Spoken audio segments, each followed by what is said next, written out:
예수께서 대답하시되 이제는 너희가 믿느냐. 아멘. 오늘 말씀의 제목은 의무나 판단에 따르는 사역입니다. 여기서 의무나 판단에 따른 사역이란 무엇을 말하는 것일까요? 챔버스 목사님은 이렇게 말합니다. 많은 사역자들이 예수 그리스도를 홀로 내버려 두고 의무감이나 자신의 특별한 판단에 따라 일합니다 라고 말합니다. 그 이유가 무엇인지 아십니까? 그들이 예수님의 부활 생명을 의지하지 않기 때문입니다 라고 말합니다. 다 교회 다닌다고, 다 신앙생활을 한다고 말한다고 해서 모두 다 하나님이 기뻐하시는 신앙의 믿음의 삶을 살아가는 것은 아니라라는 얘기가 되는 것이죠. 이처럼 예수님의 부활 생명을 의지하지 않는 사람들은 자신의 종교적 이해를 의지하는 종교 생활만 하는 것입니다 라고 말합니다. 여러분, 이건 참 중요한 이야기가 되겠지요. 신앙생활을 한다 말하는데 구원이 없다라는 것입니다. 믿음의 삶을 살아간다고 말은 하는데 예수 그리스도가 없습니다. 예배는 드리는데 하나님이 없을 수 있다는 겁니다. 이건 참 놀랍고 신기한 일 아니겠습니까? 믿는다 하는데 예수 그리스도의 십자가가 없습니다. 성경 하나만 찾겠습니다. 이사야서 1장입니다. 같이 찾을까요? 구약 성경 이사야서 1장 10절로 13절입니다. 이사야서 1장 10절로 13절까지의 말씀을 우리 같이 읽겠습니다. 구약 성경 968페이지입니다. 10절로 13절이요. 이사야 1장 같이 읽겠습니다. 시작. 너희 소돔의 관원들아 여호와의 말씀을 들을지어다. 너희 고모라의 백성아 우리 하나님의 법에 귀를 기울일지어다. 여호와께서 말씀하시되 너희의 무수한 재물이 내게 무엇이 유익하뇨? 나는 순양의 번제와 살진 짐승의 기름에 배불렀고 나는 수송아지나 어린 양이나 순념소의 피를 기뻐하지 아니하노라. 너희가 내 앞에 보이러 오니 이것을 누가 너희에게 요구하였느냐? 내 마당만 밟을 뿐이니라. 헛된 재물을 다시 가져오지 말라. 분향은 내가 가증히 여기는 바요. 월삭과 안식일과 대회로 모이는 것도 그러하니 성회와 아울러 악을 행하는 것을 내가 견디지 못하겠노라. 여러분,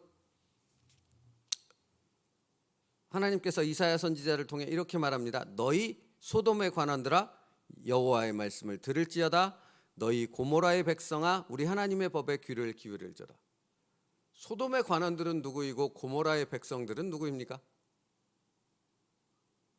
우리가 성경을 읽어보면 이스라엘 백성을 향해 하나님이 너희 소돔아 너희 고모라의 백성들아 라고 말하는 것이 자주 나온다는 것을 알 수 있지요.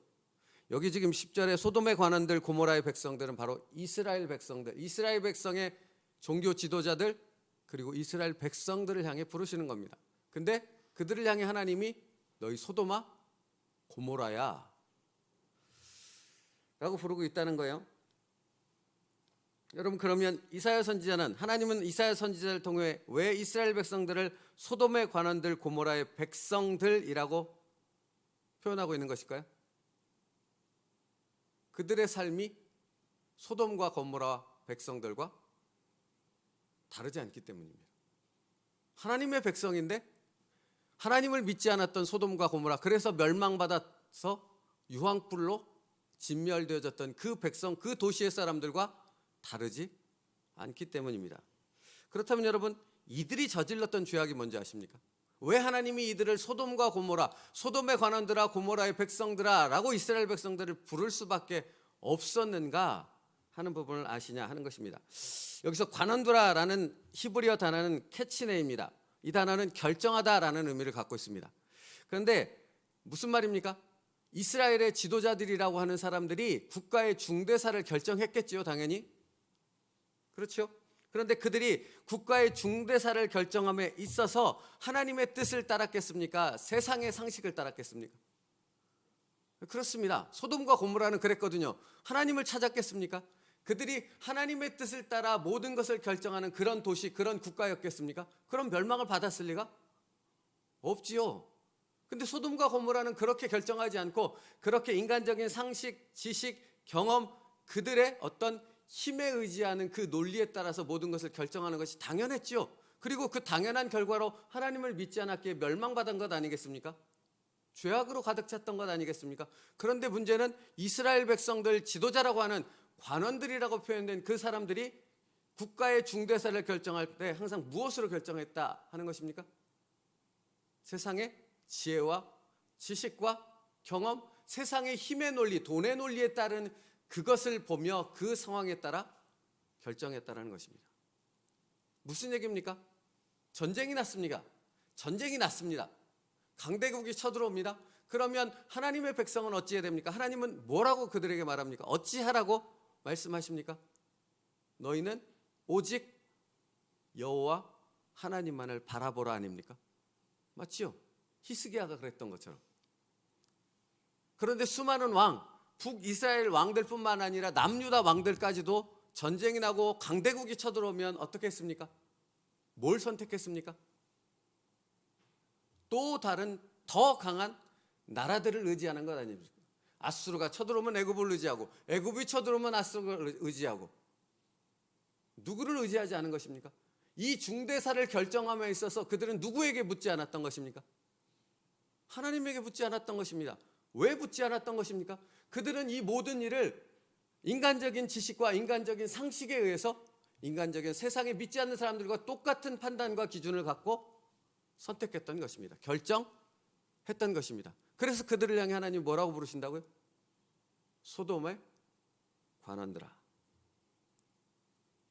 그들이 구했던 것은 인간의 지혜입니다. 하나님의 말씀이 아니었던 것이고요.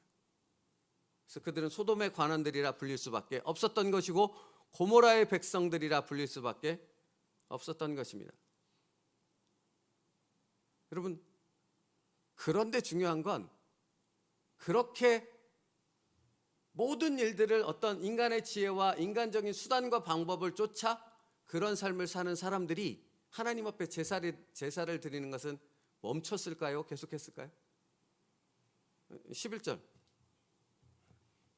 여호와께서 말씀하시되 너희의 무수한 재물이 내게 무엇이 유익하뇨? 나는 순양의 번제와 살진 짐승의 기름이 배불렀고 나는 숫송아지나 어린 양이나 순염소의 피를 기뻐하지 아니하노라. 무슨 말씀이세요?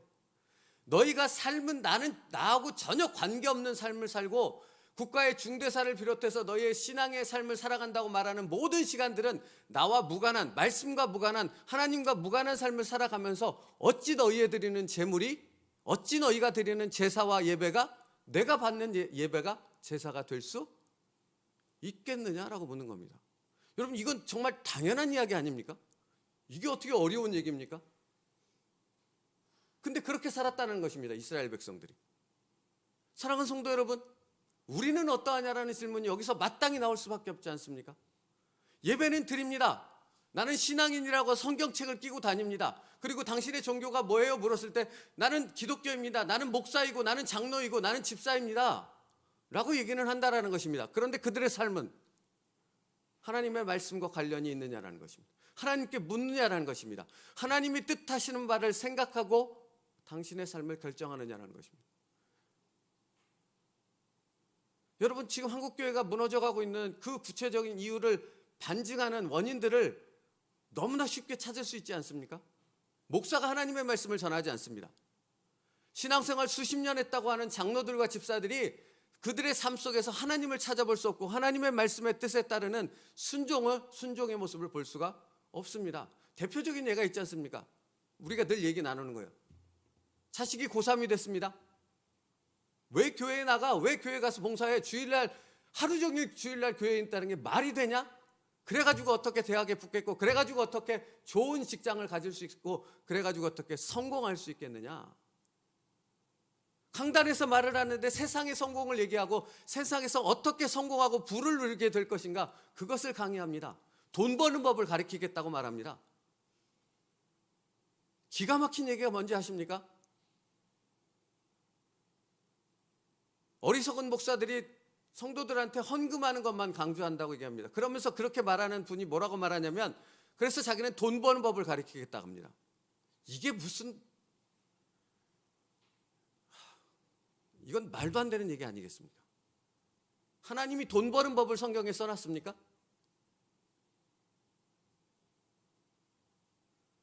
여러분, 그러니까 이 말씀이 이런 거예요. 하나님과 무관한 신앙생활을 할 수 있다고요. 종교생활을 할 수 있다고요. 그러면서 자기는 뭐라고 생각하는 것입니까? 하나님을 믿고 하나님의 백성이라고 생각하는 거예요. 그러니까 제사 드리러 나오죠. 근데 하나님은 거기에 대해서 뭐라고 말씀하신다고요? 나는 피에 넘쳤어. 재물에 넘쳤어. 너희가 드리는 재물을 받고 싶지 않아. 난 그것에 전혀 관련하고 싶지 않아. 우리의 예배는 하나님이 어떻게 받으시냐라는 겁니다. 12절이요. 너희가 내 앞에 보이러 오니 이것을 누가 너희에게 요구하였느냐? 내 마당만 밟을 뿐이니라.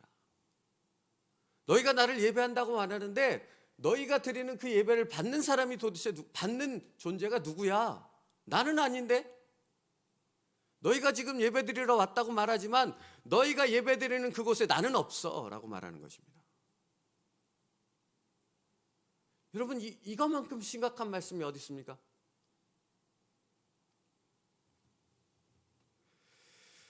13절에 헛된 재물을 다시 가져오지 말라. 분향은 내가 가증히 여기는 바요 월삭과 안식일과 대회로 모이는 것도 그러하니 성회와 아울러 악을 행하는 것도 내가 견디지 못하겠노라. 하나님은 오죽하셨으면 이렇게 표현하시겠습니까? 오죽하셨으면 당신의 택하신 백성들을 소돔의 관원들아 고모라의 백성들아 라고 표현하셨겠으며 그들이 드리는 제사를 나는 전혀 보지를 못하겠다. 내가 견디지 못하겠다. 그 이중적인 것들을 내가 도저히 바라볼 수가 없다라는 것입니다. 여러분, 이것은 지금 이 시대도 오늘도 마찬가지라는 것입니다. 예배는 드리는데 거기에 하나님이 없다라는 것입니다. 하나님 앞에 모든 것을 드린다고 봉사하며 헌신하며 헌금을 드리는데 전혀 하나님이 받으시는 것이 되지 못한다는 것입니다. 그 이유가 무엇입니까? 그 근본적인 원인이 무엇입니까? 그들이 하나님을 알지 못하기 때문에 그런 것입니다. 그러니 그들이 하는 신앙생활이라 하는 것들은 다 종교생활에 그칠 뿐이라 하는 것이죠. 그러면 여러분, 이제 좀 더 이제 챔버스 목사님 말씀하는 부분으로 들어가서 살펴보지요. 그들이 어째서 이렇게 하나님의 말씀과 무관한, 하나님의 뜻과 무관한 종교 생활을 할 수밖에 없었는가? 챔버스 목사님 뭐라고 말합니까? 그들에게는 예수 그리스도의 부활 생명이 없기 때문이다. 다시 말하면 하나님과의 친밀한 영적 관계가 없습니다. 죽었습니다. 그러니 하나님의 뜻을 알 수도 없고 그것을 실천에 옮길 수도 없는 것이죠. 그래서 그들은 종교 생활밖에는 할 수 없는 것입니다. 사람들은 자신의 종교적 이해를 의지하면서 하나님과의 긴밀한 관계를 잃습니다라고 말합니다. 여러분, 그러니까 맞지요? 맞아요. 지금 이 시대를 봐도 이것이 정말로 맞습니다. 종교적 이해를 의지하면, 다시 말하면 여기서 그냥 표현이 그런 거예요. 종교적 이해라는 것은 세상의 상식을 말하는 것입니다. 세상의 지식과 지혜, 세상에 살아가는 그 사람들의 방식을 똑같이 쫓아가고 있다는 것입니다. 그러면서 자기는 조금 다르겠거니라고 그런 체만 하고 있다는 것입니다. 그러니 하나님과의 긴밀한 영적 관계가 제대로 살아있을 수가 없는 것이죠. 그래서 샘박스 목사님이 이렇게 말하더라고요. 예수 그리스도를 바르게 깨닫지 못함으로 혼돈과 슬픔과 어려움이 발생합니다. 여러분, 이건 고난을 얘기하는 게 아니에요. 바울이 말하는 그런 고난을 말하는 게 아니라고요. 하나님을 알지 못해서 세상 가운데 살아가는, 그래서 제가 늘 말하지 않습니까? 술인지 물인지, 술에 물 탄지 물에 술 탄지 알지 못하는, 이것도 저것도 아닌 삶을 살아가는 그런 혼돈과 슬픔과 어려움을 말하는 것이라고요. 하나님 안에서의 고난이 아니라고요. 그런데 사람들은 착각하지 않습니까? 자기가 하나님을 알지 못하고 예수 그리스도의 생명 가운데, 그 말씀 가운데 하나님과의 영적 관계를 통해 살아가지 못함으로 이런 혼돈과 슬픔과 어려움이 있는데 이걸 뭐라고 착각하는 거죠? 바울이 말하는 고난으로 착각해요. 나는 그렇지 않은가? 살펴봐야 하지 않겠습니까? 무엇이 없습니까? 말씀이 없습니다. 말씀이 없으니 하나님과의 영적 관계가 있을 수 없는 것이죠. 그러니 여러분, 성령 하나님의 인도하심이, 성령의 충만함이 그 삶 가운데 있겠습니까? 없지요. 없으니 종교 생활밖에 할 수 없는 것이죠. 하나님의 뜻을 이룰 수 없는 것입니다. 여러분, 이런 일들이 어떻게 벌어질 수 있는가? 이런 일들은 과거에서부터 지금까지 계속 벌어지고 있다는 것입니다. 계속해서요. 성경 하나만 더 찾아볼게요. 사도행전 19장이요.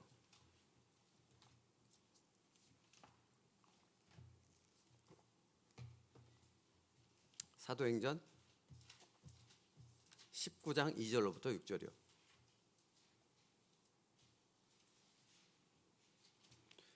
바울이 에베소에 왔습니다. 그리고 믿는 사람들을 만나 대화를 나누는 내용입니다. 19장, 사도행전 220페이지요. 19장 2절로부터 6절까지의 말씀 같이 읽겠습니다. 시작. 이르되 너희가 믿을 때 성령을 받았느냐? 이르되 아니라 우리는 성령이 계심도 듣지 못하였노라. 바울이 이르되 그러면 너희가 무슨 세례를 받았느냐? 대답하되 요한의 세례니라. 바울이 이르되 요한이 회개의 세례를 베풀며 백성에게 말하되 내 뒤에 오시는 이를 믿으라 하였으니 이는 곧 예수라 하거늘 그들이 듣고 주 예수의 이름으로 세례를 받으니 바울이 그들에게 안수하며 성령이 그들에게 임하심으로 방언도 하고 예언도 하니.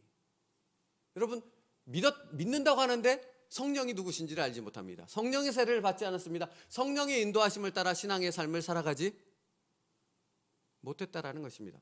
여러분 보십시오. 성령께서 우리 안에 내주하시는 이 땅에 오신 이유가 무엇입니까? 말씀을 깨닫게 하고 그 말씀을 통하여 어떻게 예수 그리스도와 영적 관계를 이루어갈지 그 일들을 인도하시는 분이 바로 성령 하나님 아니십니까? 그래서 내주하시는 것 아닙니까? 그러니까 그것이 없으면 종교 생활밖에 안 되는 것입니다. 지금도 마찬가지죠. 성령을 알고 성령의 인도하심을 따라 성령을 따라 살아가는 삶이 되지 못한다면 종교 생활을 벗어날 수 없는 것입니다. 하나님의 뜻을 이루겠다는데 하나님이 없고 하나님이 어떤 뜻을 가지고 계신지 알지 못한다는 것이죠. 그래서 챔버스 목사님이 이렇게 말합니다. 우리는 쉽게 상식적인 결정을 내리고 하나님께서 그 결정들을 축복하실 것을 부탁합니다. 그러니까 이 얘기를 읽는데 이런 생각이 떠올랐어요. 여러분, 이런 것 아니겠습니까? 자, 제게 문제가 있습니다. 그래서 문제의 기도 제목을 갖고 하나님 앞에 나왔습니다. 그런데 많은 종교 생활을 하는 성도들이 어떻게 합니까? 이 기도 제목을 가지고 나올 때 어떻게 하냐고요. 하나님 어찌할까요? 라고 물어야 되는 거잖아요. 그렇지 않죠? 근데 하나님 이렇게 결정했습니다. 이렇게 되게 해주시옵소서. 여러분, 중보기도 부탁하러 왔는데 이렇게 얘기한다니까요. 목사님 이미 시작했습니다. 말은 그거예요. 말의 진짜 내용은 시작했습니다. 결정했습니다. 나는 이미 끝났습니다. 그러니 그게 이루어지도록 하나님께 부탁 좀 해주십시오. 그게 기도입니까? 그게 종교생활이라고요. 거기에 대해 챔버스 목사는 이렇게 답합니다. 그러나 하나님은 그렇게 하실 수 없습니다. 그 이유는 상식적인 결정은 주님의 영역에 속하지 않으며 영적 실체와 차단되어 있기 때문입니다. 여러분, 너무 맞는 말씀을 하고 계시는 것 아닙니까? 우리와 직결되어 있는 우리의 신앙생활과 너무나 중요한 말씀을 지금 하고 있는 거라고요. 우리도 얼마든지 종교생활을 할 수 있다고요. 성령과 무관한 삶을, 예수 그리스도의 생명과 무관한 삶을 살아갈 수 있다고요. 목사라고 집사라고 직분은 갖고 있지만 전혀 하나님의 말씀을 알지 못하고 성령과 무관한 삶을 살아갈 수 있다고요. 내가 그럴 수 있다고요. 왜 그것을 알지 못하느냐 하는 것입니다. 그러니까 그렇게 되어지면 의무감으로 하는 것입니다. 여러분, 남자들이 주로 많이 그런데요. 한 주간 동안 삶을 살아나가며 하나님과 무관한 그런 삶을 살고 죄를 반복하여 물 먹듯이 먹는 그런 죄된 생활을 살아와요. 근데 교회는 안 나올 수 없으니, 직분은 가지고 있으니, 주일날 예배는 드려야 하니 교회에 나옵니다. 그리고 맡은 바 직분이 있는 것 아니겠습니까? 그러니까 되게 열심히 더 봉사를 합니다. 왜 그런지 아세요? 왜 그럴까요? 그 심리가. 여러분, 우리도 그런 삶을 살아서 알지 않습니까? 그렇게 되면 상쇄될 거라 생각하는 거죠. 근데 그렇지 않다고 하나님 말씀하시는 건 아닙니다. 그건 종교생활일 뿐이야. 나와 무관한 걸 뿐이야. 너희 예배는 내가 받을 수 없는 예배가 되는 것이야 라고 말하는 것입니다. 그래서 샘버스 목사는 이렇게 얘기하더라고요. 만일 의무감으로 사역을 하면 우리는 예수 그리스도와 경쟁이 되는 또 다른 기준을 세우는 것입니다. 말씀이 아니고요.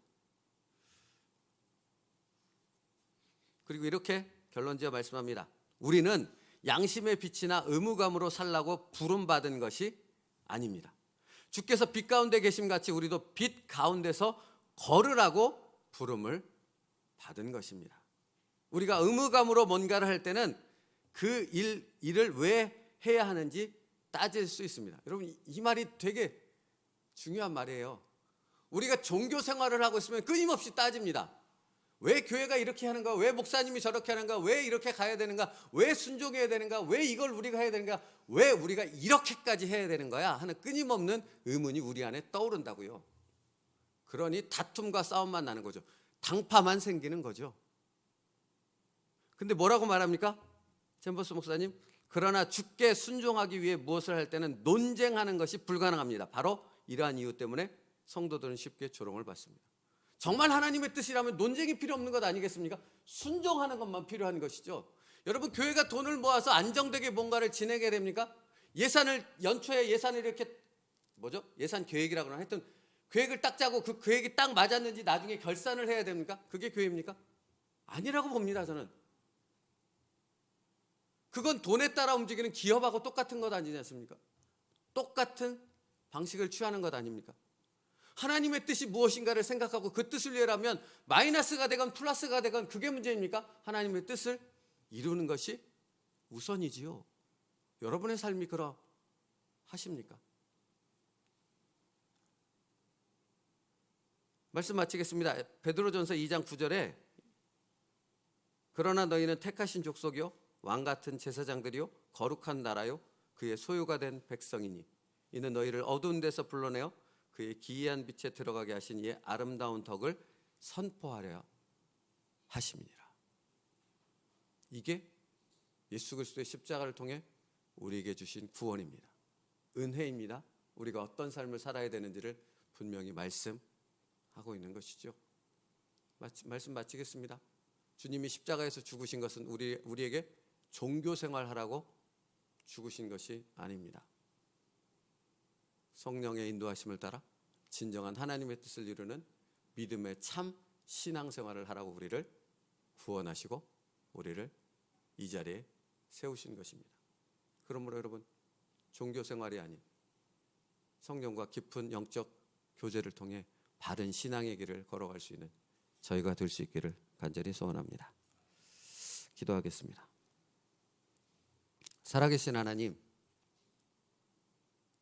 우리가 누구인지를, 우리가 받은 구원이 무엇인지를 알게 하여 주셔서 정말 예수 그리스도의 생명을 가진 자로 성령 안에서 깊은 영적 관계를 이루며 하나님의 뜻을 이루어갈 수 있는 믿음의 백성들 되게 하여 주옵소서. 사단 마귀는 끊임없이 모든 상황과 여러 가지 형편들을 통해서 우리를 종교 생활로 끌고 가려 합니다. 분별하게 하시고 정말 예수 그리스도의 십자가를 붙들고 예수 그리스도께서 걸어가신 참된 믿음의 길을 우리도 걷게 하여 주옵소서. 흔들리지 말게 하여 주옵소서. 오직 하나님의 뜻을 이루는 믿음의 백성 되게 하여 주시옵소서. 예수님의 이름으로 기도 올리옵나이다. 아멘. 우리 찬양하고 기도하겠습니다. 찬송가 265